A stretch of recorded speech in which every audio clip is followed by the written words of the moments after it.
如果屋企有異形點算？今日我就帶大家嚟嘉湖山莊睇下屋企有異形啲家私點樣做，淨係用咗10萬嘅咋，快啲嚟睇下！今次我哋嚟到呢個單位係做咗一個簡歐原木風嘅。首先我哋嚟睇下呢個玄關先，睇下呢個入門嘅邊角位，佢係做咗個圓弧處理嘅，咁入門就唔會撞親自己啦。咁我哋櫃面咧係做咗一個吸塑門板設計，精緻嘅花邊。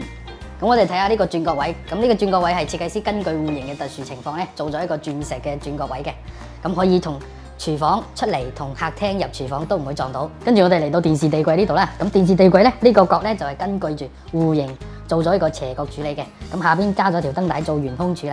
咁呢個係半腰嘅餐邊櫃，佢都係做咗小圓邊同埋吸塑門板嘅處理嘅。跟住我哋就行入廚房啦。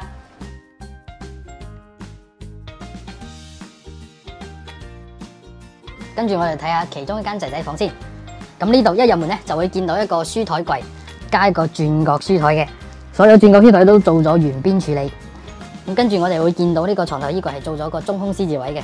咁呢個獅字位係做一個床頭放嘢啊，晚上瞓覺放啲書啊嗰啲嘢。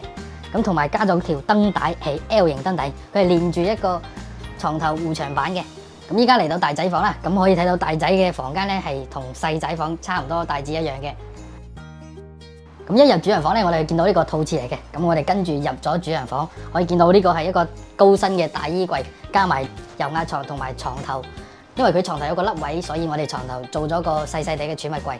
咁同埋呢邊係做咗個床頭板嘅。咁我哋可以睇到呢個大衣櫃咧，佢同客廳啲櫃唯一唔同嘅就係加咗3個拉手嘅。